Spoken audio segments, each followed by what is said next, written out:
we go.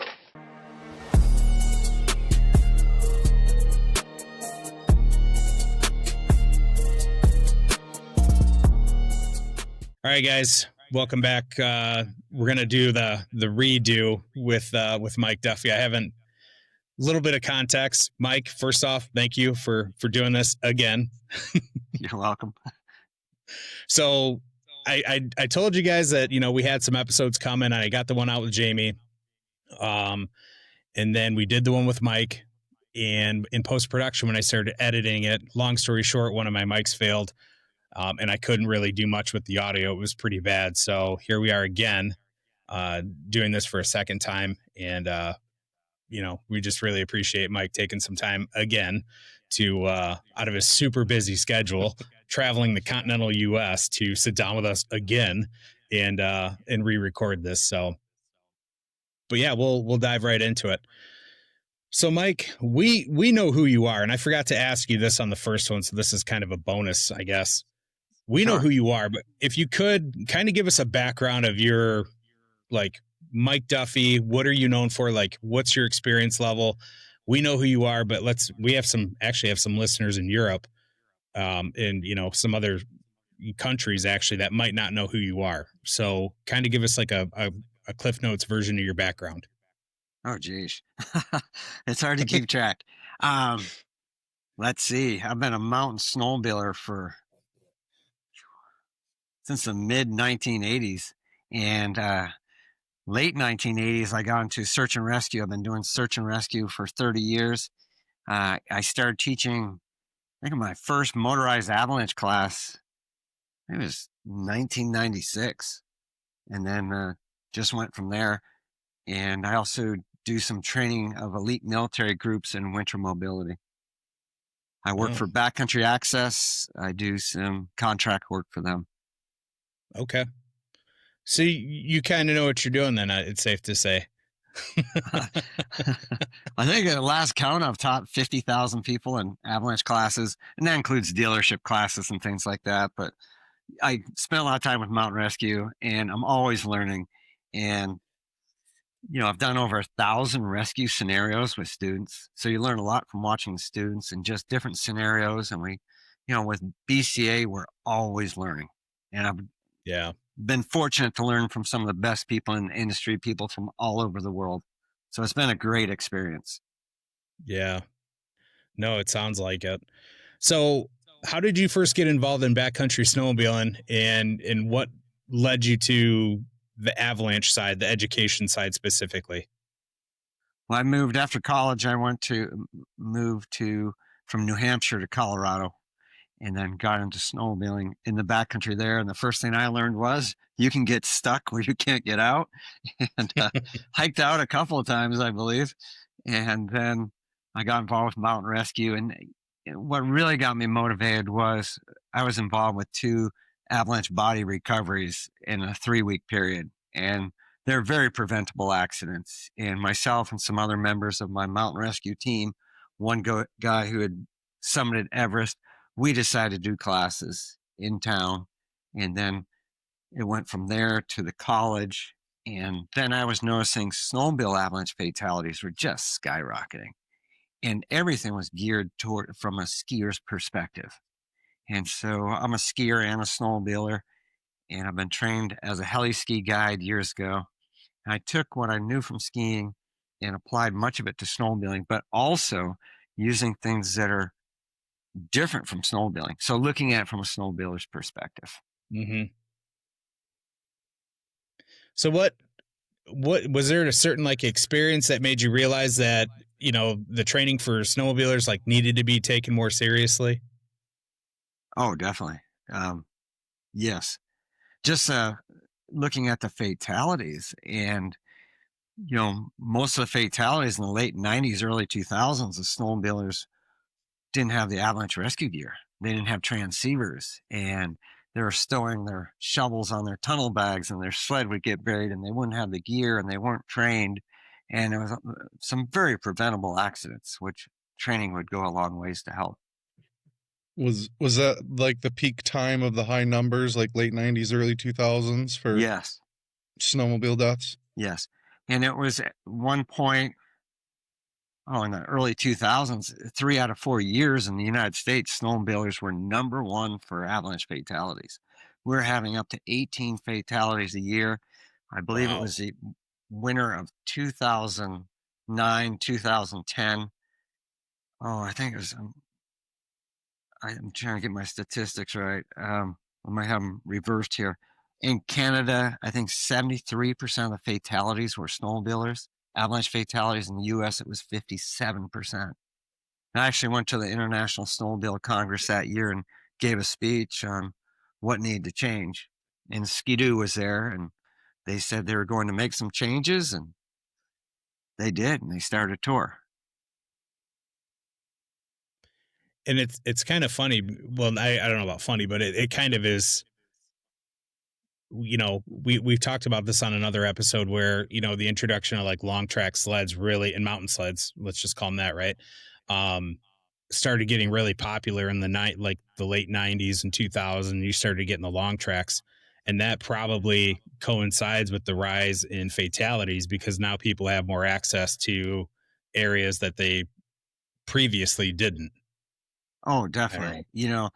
With the Ski-Doo Summit 670, the RMK 700, we now had mountain sleds that could get places, and the popularity of mountain riding was really taking off. And another trend I was noticing was back then, 25 years ago, 50% of your snowmobile avalanche fatalities in the US were riders from the Midwest. And I looked at all the accidents and I was noticing if Minnesota had a dry snow year, those people don't stop snowmobiling. They jump on the nearest highway and head west, and a lot of them were heading to Cook City. And, those riders didn't know much about avalanches, and they're high marking and, dropping like flies, unfortunately. And so, Yeah. it's just, they're, they're out of their element in the mountains with the avalanches. Yeah, they just don't know what they don't know. And Mhm. I'm assuming some locals out there are probably like, that's a slide zone. Like, stay off that hill, it slides. And they're just like, "Wah," I'm gonna see who can get Exactly. higher. And yeah, So, no, it but makes the sense. Midwest riders are very receptive to education. They realize what they don't know, so they're taking the classes, and they've, you know, 15 years ago, a lot of cases, you could say the Midwest riders were better prepared than the Western riders. And the Midwest riding fatalities have dropped significantly. And it's good. There's still a long ways to go. Um, Yeah. Yeah. I mean, there's an influx of new riders, every year. I would say you got kids are growing up, getting older, getting a sled, and they want to go ride the backcountry. I mean, they're watching the guys on all these videos on YouTube and whatnot, so they want to go try that. So, I mean, it's something that's probably never going to stop, or it shouldn't stop. It's just going to be a continual, it's going to be continual training for the foreseeable future, I would hope. oh, exactly. We've increased our exposure with the new sleds. And so we have to increase our knowledge also. And our Yeah. knowledge of avalanches is getting much better. Our understanding of avalanches is much better. The education's getting better. And so a class makes a huge difference. I researched the snowmobile avalanche fatalities, and the most common factor in the fatalities in the last 10 to 15 years is the victim had never taken an on snow avalanche class, which is a really telling statistic. Those with the training are seeing what others aren't, and they're also pulling off Mhm. better rescues. Those without the training, the rescues are getting botched. They're not recognizing they're in avalanche terrain. They think that because they have the airbag, they'll survive anything. But there's a lot more to it than that. And Yeah. Yeah, and staying out of that terrain is the best way to stay alive. And they just like to our point, they just don't know. So right, okay. So can you walk us through like the early days of Avalanche One and like how things have changed since you started it? sure. So with Avalanche One, I noticed a need for snowmobile specific avalanche education. And I'm trying to think back. The first class I did in the Midwest was in 2006. Um, and I was contacted by some riders who had lost a friend. And I taught my first class in a guy's living room in Minneapolis, outside of Minneapolis with 30 people. I don't know how he talked his wife into that. And Probably is But pretty then, snug. yeah. And then the next year, I taught at the Minneapolis Snowmobile Show when that was in existence. And people came from 5 states. And then they were telling their friends. And my education is very practical to the point. Is, there's no fluff. It tells you what you need to do. And and they're proven techniques. And so that just took off from there. And then dealerships and then Skidoo started to tour. And it's really grown. And I changed my presentation every year. And then I started teaching on the snow classes out west too, because in the past, if you wanted to take an avalanche class, you had to take it on skis, snowshoes, or split board. You weren't allowed to take your snowmobile to avalanche class. And so I did my professional level classes on skis. And you'd skin up to 13,000 feet, dig a pit, take hours to get up there. And I was thinking, I could be up there in a matter of minutes on my sled. I'm taking all day on skis. And so it's like, that's why snowmobilers aren't taking classes, you know? And so then we developed snowmobile specific on snow classes and they took off. Yeah. And that's actually a pretty good segue into my next question. You know, I know there's a challenge like bridging the gap between traditional avalanche and the snowmobile community, like traditional avalanche education. And I feel like most guys, and I think we talked about this at the training when you were out here, um, that most guys, when they go on a trip, like for example, the level one that we're going to do here in a couple weeks, you know, I was actually talking to one of the guys. This actually proves my point. One of the guys I was talking to that's interested, he was like, "Oh yeah, it's just going to be 2 days, like blah blah blah."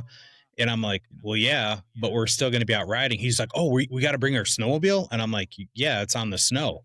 Like, there's going to be riding involved." And he was like, "Oh, well, now it's like, well, yeah, actually, I think I want to do that now." Versus like, well, 2 days of it's like, well, there's still going to be there's still going to be some riding involved, so I think that kind of smooths things over. So but yeah, I mean, what do you think the biggest challenge is to get people out of that mindset and get them to a level one? Well, to realize it's a fun course. We do ride. We use the snowmobiles to get to different areas to observe avalanche terrain, do our drills, transceivers, dig pits. And it's a fun class. And it's camaraderie. It's a lot of fun. And I've never had anybody after in 28 years of teaching on snow say that wasn't worth their time. Most people say, I should have done that 10 years ago. This is invaluable information. I really needed this. Yeah. And so it's I have a fun. feeling And, we'll be saying that.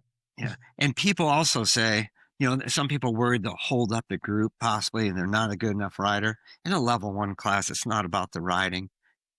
We don't care what sled you show up on. We'll get you there. It's a teamwork to get out there. So Yeah. Yeah, no, I agree, and I think it's super important because, and we talked about this on the first round where, the awareness class, people think, and I've talked to some buddies about this, and people are like, "Well, I went to the awareness class, like, you know, people think that they're good, like, oh yeah, I know," and they're like, "No, that is not. That's just like, hey, this is what can happen. This is how you use your beacon. It's kind of like your intro into avalanche stuff, like." And that's where it stops.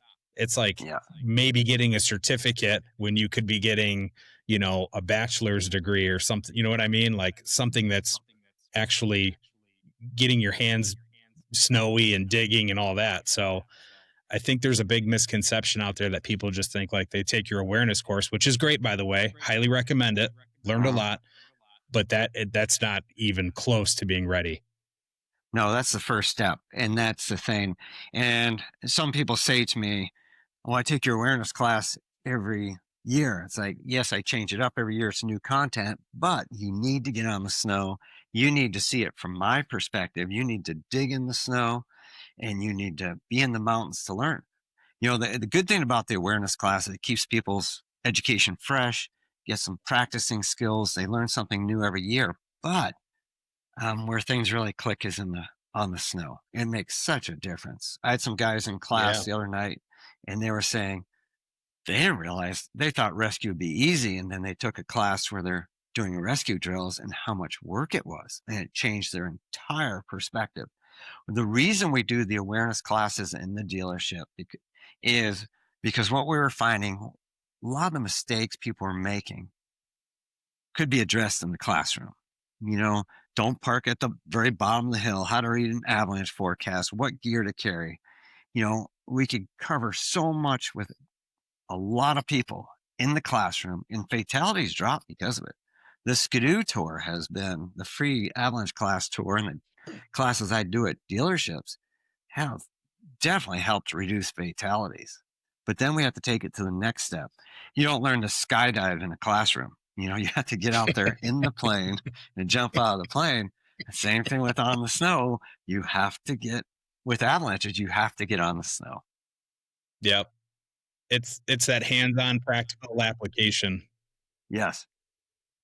What are the different levels that are available for a snowmobiler to work through? So there's recreational courses and there's professional courses. So after you take awareness, the next step is a level 1. This is the progression I suggest, is a level 1 24-hour avalanche class. And then you take an 8-hour rescue class, and then a level 2 32-hour class. And then there's a pro level classes, Pro 1, Pro 2, Pro Search and Rescue. And, Gotcha. and the thing is, a lot of snowmobile guides don't take those pro classes because it's not required by the Forest Service. For a guiding permit. Oh, okay. Gotcha. So to be a you guide, only have to have 1 and 2. Yeah, in some areas you don't even need level 1. It depends on which Forest Service district you're in. And so your snowmobile guide may have no avalanche training.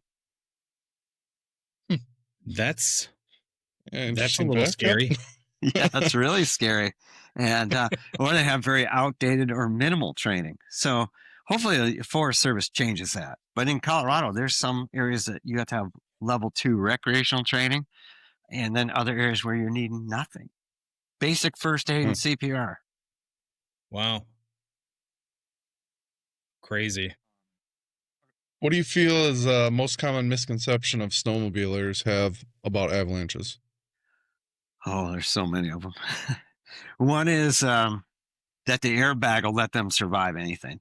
And what we've found is, people are buying the airbag before the avalanche education. And they're buying the airbag in lieu of avalanche education. And first of all, you have to pull that trigger handle. And about 25% of the motorized users who get caught in avalanches never pull the trigger handle. And they think they'll survive anything. It has a lot to do with where you are in the avalanche.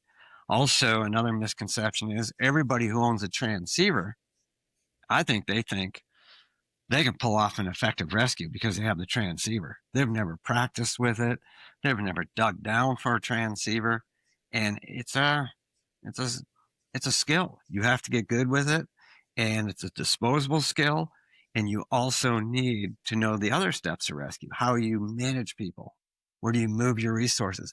Where are the best places to look? There's a lot involved. And when we do rescue scenarios in classes, when you guys are out there, you'll realize the first one was a little rough. And then after that, the second one goes much smoother. But that's after we've trained you for a full day. You can imagine people who haven't trained on the snow, someone gets buried, it's a cluster. And I mean, it could be the difference between life and death, definitely. It's huge. I researched all the accidents. I've been doing it for 25 years. And unfortunately, those without the training are taking way too long on the rescue. And it's leading to, fatalities. And, there's also cases where people show up to help with a rescue and they don't know how to use their transceiver and they don't know how to switch it over to search, and they bump it back to transmit, and then they're throwing off everybody who's trying to save a life. Jeez. So. And you told me an interesting piece of information about my equipment. I didn't know that if it sits for 2 minutes, it'll turn back to transmit mode, and I had no idea that did that. And glad I tested it and know that now. So and that's a huge problem because they'll switch over without you realizing it. Yeah, that's crazy. What's one of the things that riders consistently overlook when they go to plan a backcountry day? Well, Unfortunately, they're not checking the avalanche forecast, or with the avalanche forecast, they're just looking at the danger rating. You need to Not read through the reading it. entire Right. forecast, look at the avalanche problems, look at the summary where they're telling you where to go, where not to go. The danger rating doesn't mean much. It's you have to know what you're dealing with, and the forecasting is getting so much better. They give very good recommendations on where to go, where not to go, and people are not reading into it. And then um, other thing, people don't understand persistent weak layers and the consequences and how unpredictable they are and how big they run. It's the type of avalanche that is more of a concern than the danger rating. Gotcha. And then people aren't doing their proper transceiver checks either. They drive by the beacon checker, they get the green light, and they're like, we're good to go. And as you guys found out in class, they're not checking their transceiver battery strength, and they're not checking to see if everybody knows how to go to search. And then they're not checking the range of the transceiver. And I had some new transceivers in class when we were in Michigan, and one guy was only going out 15 meters and his transceiver wasn't working. And we couldn't find anything on him that was interfering. And I took those transceivers home and double checked them. They worked fine at home. There was something in that parking lot or something on him that was cutting the effective range of that transceiver. Hmm. So that's why we want to do a Interesting. range check every day, not just drive Yep. by the beacon checker. You often preach that gear is only part of the equation. What knowledge or habits actually save lives, in your opinion? Oh, there's so many. Speaking up, working as a team in the backcountry, everybody has a saying. One thing with snowmobiling is we tend to go very fast through the backcountry. It's okay to hit the brakes, talk to everybody, evaluate the terrain. You know, as a problem as a snowmobiler is we see something and we're like, well, my sled will make it up that. You should be thinking, are we in avalanche terrain? What's above me? What's below me? Is there a terrain trap? Where are my potential trigger points? What are the avalanche problems today? Is everybody watching me as I cut across the slope? Should I be on this slope today? And that's where all the knowledge comes in handy. Definitely. Makes sense. What how do you teach riders to balance confidence in their abilities versus the humility that the mountain can provide? Oh man, I don't know. Some people think it's safe or unsafe. You gotta have to give yourself a wide margin for error. Avalanches, snow science isn't an exact science by any means. So you have to give yourself a margin for error. Definitely. Put a Definitely. little cushion in there. Yes, Yep. big cushion. Make it home alive. That's Yeah. the goal. So, And that's a good thing about um, snowmobiling is, I never stay home because of the avalanche danger. We go out there, we just know the right terrain to ride for that day. for Maybe that we keep it day, in the tighter trees today, or, you know, if remote triggers are possible, how far away are we triggering them? Should we be in a narrow valley? How far are the avalanches running? And just picking the right terrain and going with good people that if you get in a situation, they can help you out. And if they don't have the training, we're keeping it mellow. definitely. What's the most important avalanche skill a snowmobiler should master? Terrain recognition, beacon work, partner communication, Everything. It's everything. not one thing. Constant training. Because you have to have a wide variety of skills. Because if the terrain recognition is something people lack, for sure. And we reviewed some of the accents in class, and one of the common things what people were saying, hey, we're going to keep it low angle today because the condition, we forgot our transceiver or we didn't charge our airbag. We're going to keep it low angle, and they're in 30 to 45-degree slopes. They can't recognize avalanche terrain. And so, but it's a Definitely. combination of skills. My Yep. whole thing to be a real mountain rider, first of all, you have to be a good rider. Second of all, you need the avalanche skills. You need the navigation skills. You need the survival skills, and you need the first aid skills. Like we should all have that because when you're out there, things can happen, and you need to be able to. A pro rider can handle any situation, and that's the thing. If it's a whiteout, can you get yourself out? If someone gets hurt, can you start a fire, keep them warm, do first aid, all that? You can't rely on mountain rescue because it may take them a very long time to get in. Yes. You may not have communication to get mountain rescue in. That's true. Good point. Yep. Just like any tools that you use, Avalanche tools, beacons, probes, all of those. The more you train with them, the more familiar you are with them, the better you're going to be using them. I mean, same with your backcountry skills, riding, being prepared, being able to, do first aid, all that stuff. It's all practice that you need to do to have yourself ready for those situations, because you never know what's going to happen in the backcountry, ever. Yeah, a lot of people think it won't happen to them. Well, no one plans their accidents. I don't think that's something we plan. No. Just so you have this stuff with you so you can spend the night out, start a fire, deal with the situation. Yep.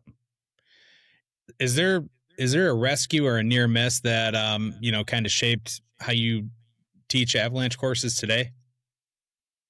Well, I research all of the accidents, and it steers my education. So I'm like, what are we doing right in the U.S.? What are we doing wrong? And years ago, it was more of people parking right at the bottom of the hill while someone's high marking. So that person was set off an avalanche, and everybody's scattering, and multiple people are getting caught at the base of the hill. Luckily, we don't see that as much, but those who are uneducated, we're still seeing some mistakes we're making 20 years ago still being made now. People still don't have transceivers. And, there's some people with airbag packs that don't have transceivers.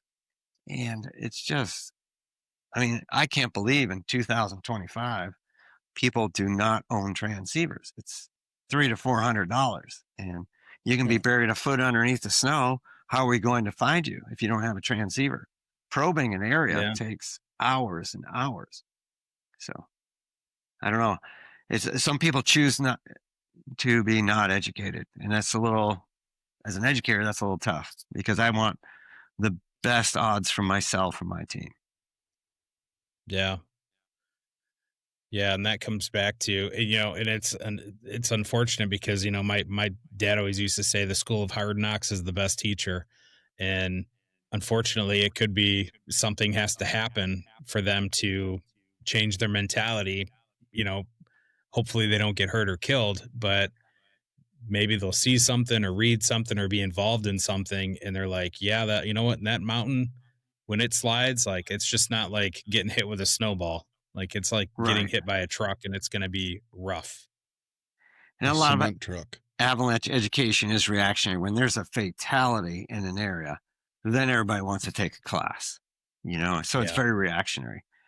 I think you should be proactive, be ready. And it's sad because I teach a lot of classes and people are there after they've lost someone and they realize all the mistakes they made. And if they had taken a class sooner, that person may have lived. And I've had, almost up to 40 students now save lives in avalanches. That's awesome. Yeah. That's great. And that's only the ones I know about. And there was one on a podcast recently where two rimshot racers, teenagers, had taken my class and they came across an avalanche and they saved a life. And they're young, but they're gung-ho and they're great riders, and they got on scene and took over and did the job, which is impressive. And they're amazing athletes, and they took the training seriously, and it came in handy when they came across an accident. Yeah, can't put a price on that. So what's a scenario that you've seen in real life that, that kind of played out that most riders don't realize is extremely dangerous? Oh, one of the things you see in a lot of the accidents is someone gets stuck on the hill and someone goes up to help them. And that extra weight on the hill takes out the person stuck and the person going to help. And so if someone gets stuck on a hill, don't help them. That's a common a preventable mistake. Yeah. So And now then, you got 2 victims. yeah. And a lot of people at the bottom, they're parked too close. They have to scatter, get out of the way. And I've also seen many accidents with persistent weak layers where, the persistent weak layers out there, people are hitting the hill and you're watching the hill for 2 days saying, this should be sliding. It's not. And then on the third day, it slides and kills someone. And you can just never let Jeez. your guard down with a persistent weak layer. And anybody who's been in the avalanche world for a significant period of time understands that. Yeah. So when it comes to avalanche forecasting, I mean, I was kind of thinking about this earlier when we started talking, and we were talking about how your curriculum's changed and how everything's kind of changed with all the advancements in technology. And there's a lot of people on the snow doing, avalanche reports. Um, how has the forecasting and all that changed since you first started like training riders? How has that impacted like how you do things? And then also, how do you think it impacts the community? Well, the forecasting has gotten much better, more specific. They're dealing with 9 different avalanche problems. They're describing what problems are present on that day, the characteristics of it, the potential size, and where it's going to be. And it's really good information. But most people are, looking at the avalanche forecast, all they glance at is the danger rating. It's like, well, it's moderate today or considerable. That's not the story. Read into it, figure out what you're dealing with, and they'll also tell you how to avoid that situation. And I'm just looking at the accents, especially last year, everybody's going where the forecast said not to go. And it must be where the fatalities are happening where the forecasters are saying not to go. So these people aren't reading into the forecast. The forecasting is much better. They have weather stations. Our knowledge of avalanches has increased tremendously. And now we're going to have AI, which can look at weather history and say, well, with these weather patterns, this is what has happened in the past. So things are getting better and better, but people have to read the forecast to know that. Yeah. Like the old saying, you can lead a horse to water, but you can't make him drink, one of those Exactly. deals. Definitely. Yeah. Definitely. Well, I think I know the answer to this next question, but I'm going to ask it anyways. What gear do you think every backcountry snowmobiler should have? No exceptions. Transceiver, shovel, probe, and then survival gear. It's sad to see people freeze to death one night out. Have a good saw, have a good fire starter, because you may spend the night out. If someone gets injured, you may spend the night out. Machine goes down or something, you drop into a drainage. You need to have the means to start a good fire. And I have a list on my website of everything I carry. And it's just, plan for the worst. It doesn't mean you have to carry a 40-pound pack, but, I can spend the night out. I'm not going to be happy, but I can survive it. Yeah. Are there any new tools or technologies you're personally excited for in the avalanche industry? Oh, some of the apps are really good now. And I'm using one tool that all the professionals use and recreationalists tend not to use is an avalanche inclinometer. So we showed it in class, and I used Steve's badass avalanche inclinometer. I got it. Yep. So most people aren't very good at guesstimating the steepness of a slope, as we know. It's tough out there, definitely, to gauge that without a phone or an app. Especially when you have an 850 turbo that goes up with no problem. That doesn't look that steep at all. So having an inclinometer, and the one I mentioned is by Iterum LLC. And then there's, the technology just keeps getting better and better. A common thing that happens to a lot of riders is 3:00 in the afternoon, Derek says, hey, let's drop in here. And you can now pull up an app, something like Onyx Off-Road, and it color codes the slopes according to the steepness. So it starts out like this and gets much steeper.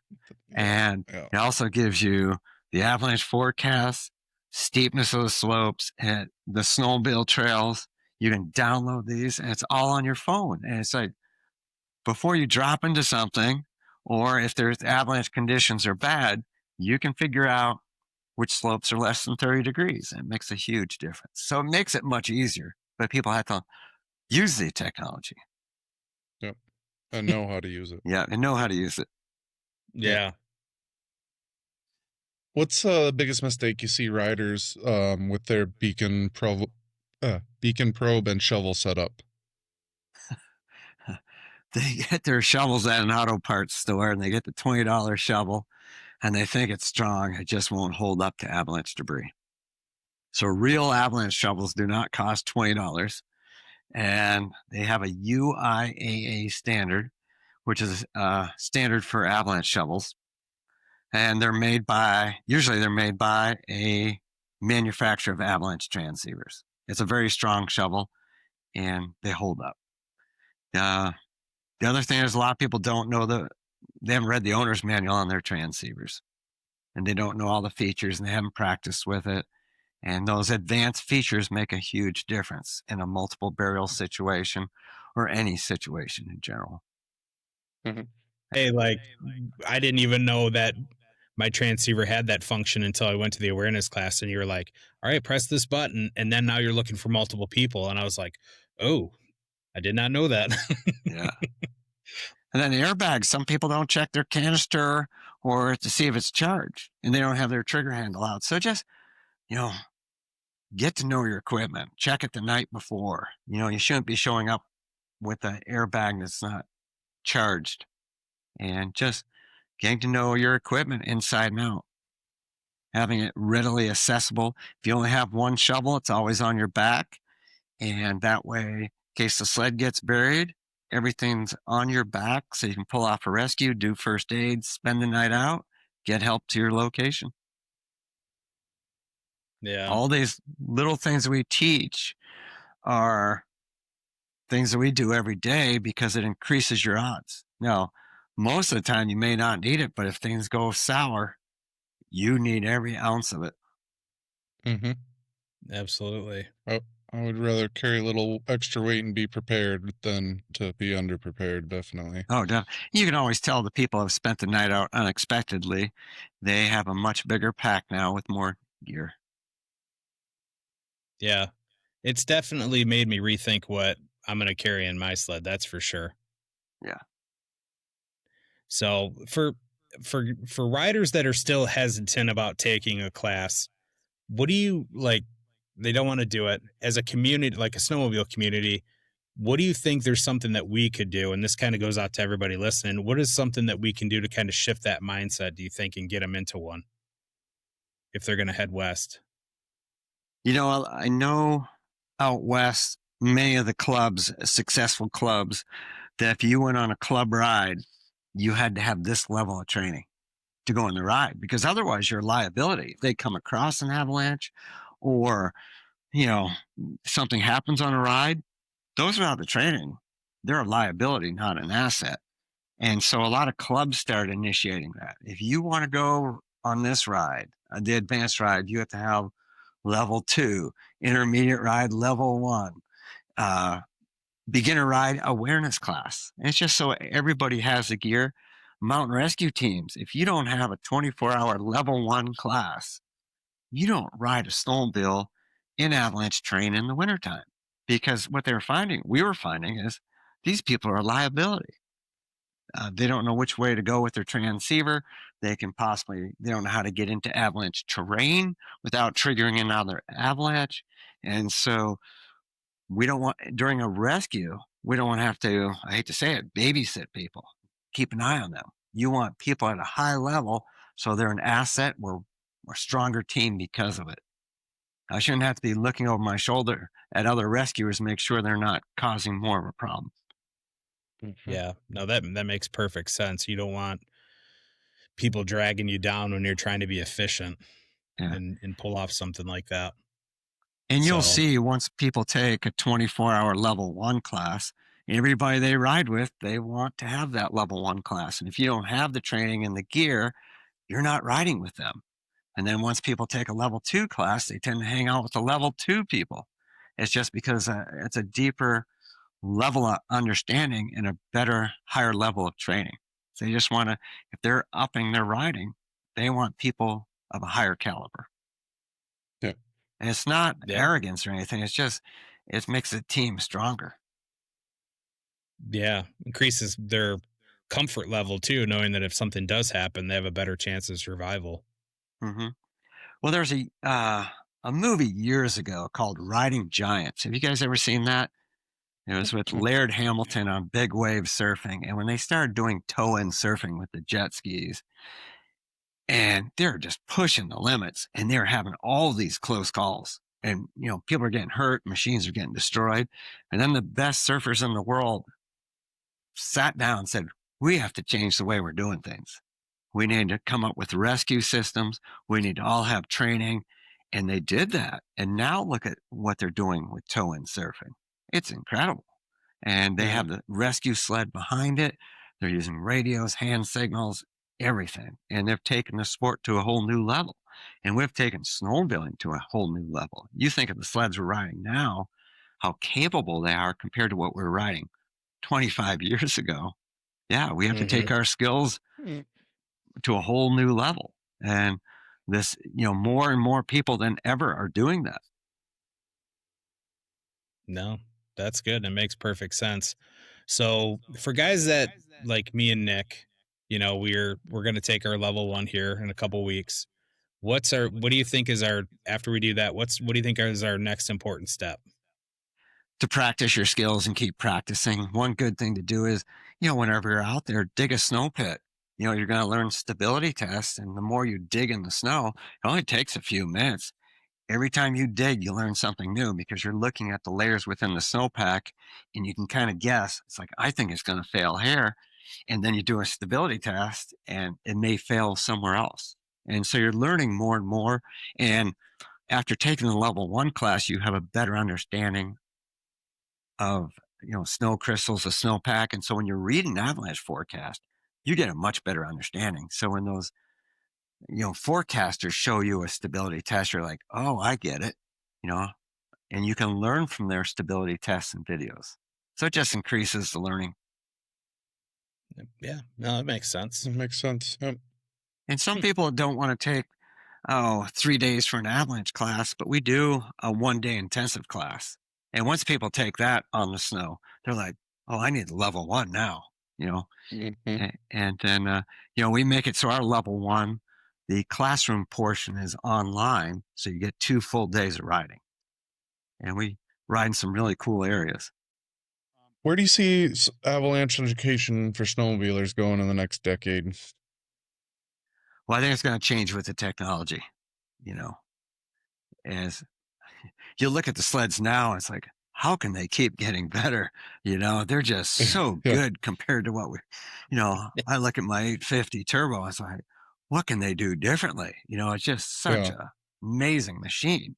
And, I've been in the mountain riding for a long time. And some of the junk we used to ride was horrible. 600-pound sleds with 136-inch track with a 2-inch lug. The new ones are just, the sport keeps getting more fun. And, as the technology changes with rescue, we're going to have to change our techniques as we learn more about avalanches. All the techniques will change, I think. And everything's progressing very fast. And just, Yeah, I mean, makes sense with the technology of the sleds. You got to keep the avalanche tech and awareness, going at the same trend with it because things are going to change. Yeah. So, and our weather's changing too. So that's a consideration. Weird weather equals weird avalanches. And so we're getting quite a bit of that, what do you hope Avalanche 1 is remembered for when future generations look back? Oh, I think taking the ball and running with it with snowmobile avalanche education, because everything was from a skier's perspective. If snowmobilers showed up for a class, they weren't really welcome. There wasn't anything designed for them. And I was one of the ones who designed a class for snowmobilers. And it's my passion. And I want classes that are effective for snowmobilers. I wanted to drop My goal was to drop snowmobile avalanche fatalities and accidents. And that's why I travel all over, because it's easier if I go to your location, give you the first step, and in a classroom session, we can eliminate a lot of the basic mistakes, show people how to read a forecast, things like that, and then they need to take it to the next level on the snow. But I just want it's something I wanted to see snowmobile avalanche fatalities drop, and I took the initiative and did it, and I keep learning. And I've trained a lot of instructors. I've started programs at many schools around the nation. Some of the leading schools, I did the first snowmobile avalanche program for them. And have you seen a decline in the amount of avalanches since you've started Avalanche 1? The amount of what? Avalanches. Have you seen a decline in the number of avalanche fatalities since you started training? Definitely. So Good. In the last 11 years or 12 years, average annual snowmobile avalanche fatalities in the U.S. have dropped by 50%. 50. That's awesome. And so, That's awesome. Yeah, you think no other industry has done that. I mean, and we're at the point where it was scary it was very sad how many people were dying per year. And it's dropped tremendously. And it's through people taking classes, getting the gear, better forecasting. Forecasters are now using snowmobiles. And it's just, when I first started teaching, it was interesting. Not many places were using snowmobiles for forecasting, and we were really pushed for that. Many of the avalanche information centers or avalanche organizations didn't understand snowmobiles. I helped write a program called Backcountry Ascender for ISMA, and it had to be approved by the American Avalanche Association and Avalanche Canada. When we presented the information, they really didn't know what they were looking at. They had never seen a snowmobile avalanche curriculum. So we've helped change things. And it's an effort through a lot of people. It's like between Ski-Doo, I've taught for all the major manufacturers, and people in the industry have moved ahead with it. And it's just a lot of different people's dealerships, organizations, avalanche centers, everybody. It's made a huge difference. It's good to see the fatalities drop. How does that make you feel, being an instructor for avalanche training, and you see the fatalities drop? That's got to be a pretty fulfilling, feeling that you have. Oh yeah, it's good to see, because I've been on the other end when you have to tell a family that a family member died in an avalanche, and that's what I first dealt with in the avalanche world, was doing rescue and dealing with fatalities. And that's really not what you want to deal with. And that's why we got into the education. We'd rather spend our time educating rather than recovering bodies. And, it took a lot of effort. When I first started contacting the snowmobile industry about avalanches and avalanche education and supporting it, there was zero response. They didn't want to hear it. And wow. I was persistent. I got some magazines, had me write some articles, and we got the ball rolling, and it's been really good. And finally got through to the manufacturers. And in some instances, I'd set up a class in the manufacturer's hometown and contact as many people as I could. And by luck, we got some of the factory people in there. And once they experienced education, they were like, "Ooh, we need to change things." So they're very receptive to it. That's good. So if riders could walk away with one thing from this podcast about avalanche safety, what would you want it to be? They need to take an on-snow avalanche class. That's a bottom line. And just because with the fatalities, in the last 7 years, it's been 90% of those killed had never taken an on-snow avalanche class. It's a very telling statistic. It's true in whitewater kayaking too. I used to be in the whitewater kayak industry. 90% of the fatalities there were happening to people who had no formal training. And you need to know how to swim whitewater and how to rescue yourself, self-rescue.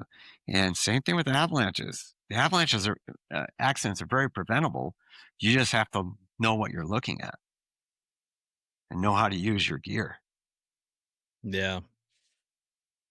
Yeah, owning it is half the battle, and knowing how to use it is the other half. Yeah. And well, I guess there's kind of three parts: owning the gear, knowing how to use it, and then also knowing what to stay off of and what the terrain's doing. There's kind of a trifecta of things that you really need to know. Definitely. You need to have the skills to look at a slope and understand the avalanche problems and know whether you should hit it on that day. As far as hoping it doesn't slide, you know, we, you know, we have the training now that's like, you know what the situation you're dealing with, and you know not to go on it that day. You just have to have the discipline to stick to your plan. Yeah, that's a good one. Having the discipline Yep. to stick to your plan. Yeah. Which is a tough with a lot of testosterone fueled men in a group together, you know. It can be a tough thing to do. And I know I'm guilty of it from time to time, but Well, with whitewater, you look at a river, you can see the waves are huge, and you can analyze the river, and you can look at it and say, "Wow, with my skills, I'm gonna get my ass handed to me today." But if you look at snow, it all looks good, you know, yeah. unless there's grass sticking out of it and it's 3 inches, but it all looks good. You have to understand what's underneath within the snowpack. Did that new snow bond to a layer uh, did that new snow fall on a layer that didn't allow it to bond to? Did that new snow add enough weight to the snowpack where it's just about to fail? And if you take your snowmobile over it, will it fail with the weight of you and your snowmobile? So it's in knowing trigger points and all these things and consequences. It's educate. You know, when you take classes, your confidence level goes, you know what you're dealing with. Yep. I just find this so interesting. Like the whole bonding with the snow and just how avalanches in general. Like I just think it's so interesting. Like who was like, hey, why is this sliding? And they were out there checking, and then you learn about the horror. And before you censor me, Spotify, HOAR, not the other word. So I'm not being derogatory. That's what it's called. I didn't come up with that. But I was explaining that to my wife after the class, because I was like, oh my gosh, like there's persistent weak layers, and this is what happens, and she's like, that's what it's called. I'm like, that's what it's called, but it's not spelled the same. But I'm like, but that's what happens. And she's like, oh, okay, well that's really cool. And I was super pumped because I thought it was so neat. I was like, this is how avalanches happen. And So once you guys get in class and you dig down and you can identify those layers, and that's a huge difference. Because when we go ride in Chile, I mean, there's no avalanche forecast in the entire country. So we show up, we look at the conditions, we observe, we dig, and we're trying to find out. And that's, if you have the skills, you can go anywhere in the world and figure things out or get a good idea of what you're dealing with. Yeah. yeah, you're pretty much telling them what their avalanche forecast is in a sense. Yeah. So So we don't have any avalanche forecasts, and we figure it out, and then talking to people that are familiar with the area, and we're just gathering information. yeah.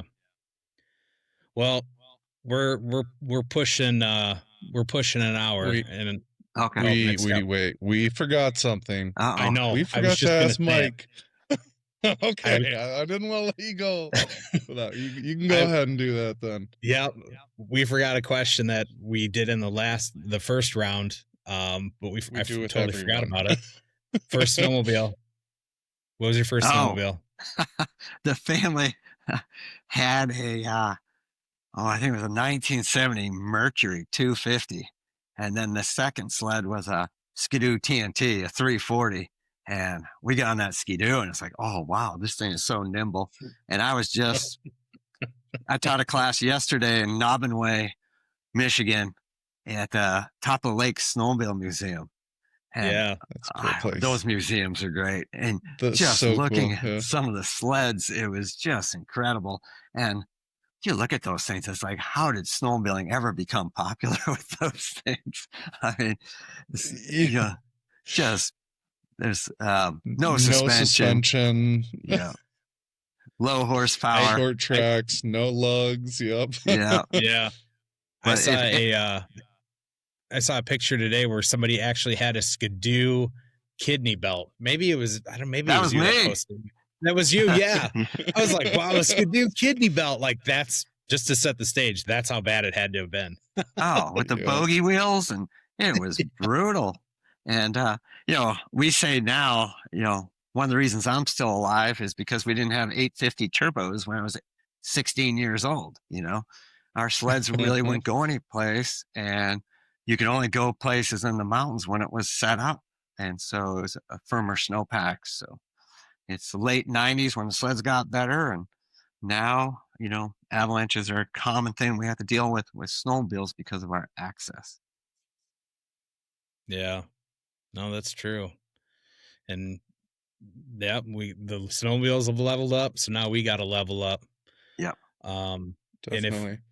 if you want to find out more information, or if you want to see where classes are offered, avalanche1.com. You can find all of Mike's information right there. He's on socials, Facebook, Avalanche One, Instagram, Avalanche One. He's posting up classes. We share whenever he's like posting stuff as far as where classes are going. We share those to our story as well. So it's not hard to find this stuff. It's not hard to locate it. And that's where everything's at. So, Mike, did I miss anything? No, you guys covered it all. It's been great. I love your podcast. It keeps me busy on the road listening to it. So I do some long drives, and it's been great. We appreciate you listening, and yeah, I'm super excited that we got to sit down and talk with you about this stuff, because I think people are genuinely interested in it, like myself, and they just are kind of like on the fence. They don't know what to do or where to go, or they don't want to be like, well, I don't want to be the guy that has to ask for it, whatever the reason may be. And then this kind of gives them some insight and some clarification on why it's important, where to go, and possibly save a life in the future. So, well, that's the thing. If you have a friend buried, you want to give them the best chance of survival, and that's where the skills come in handy. And even if they don't make it, you gave it the best effort, rather than, well, I didn't know how to use my transceiver and I delayed the rescue, and we didn't know whether we should be on that hill at the time. That's where the education comes in handy. It's a necessity. It's really not an option when you're riding where we ride with the machines we ride. Yeah. Yep. It's got to be like, you got to own a snowmobile? Yep. You're going to ride out west? Yep. Do you have avalanche training? Nope. Okay, well, don't do it until you have that.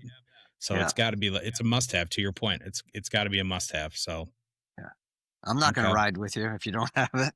I think, if we do ride, it's going to be mellow train, because if I get buried, I want people who can help me out in the situation. Yeah, absolutely. And some of those scenarios that you showed in class, in the awareness class, where people were out riding that that weren't equipped, or the people they were with weren't equipped, and how that delayed the scenario, or I'm sorry, how it played into the scenario, and it delayed the rescue. It's just like, I was like, what are you thinking? Like, how, like, what are you guys thinking? Like, that, it's just crazy, but that's the world we live in. True. People are very busy, but make the time for a class. You owe it to your riding partners, and you owe it to yourself and your families, Yep. Absolutely. So, all right. Well, we're going to wind it up, because we are just at about an hour. So, Mike, thank you again. You're appreciate welcome. you in a big way doing this for the second time. Audio should be way better this time. No problem. So, I enjoyed it. Thank you. All right. Yep, my pleasure. So, all right, guys. We'll talk to you on the next one. See you later. See ya. See ya.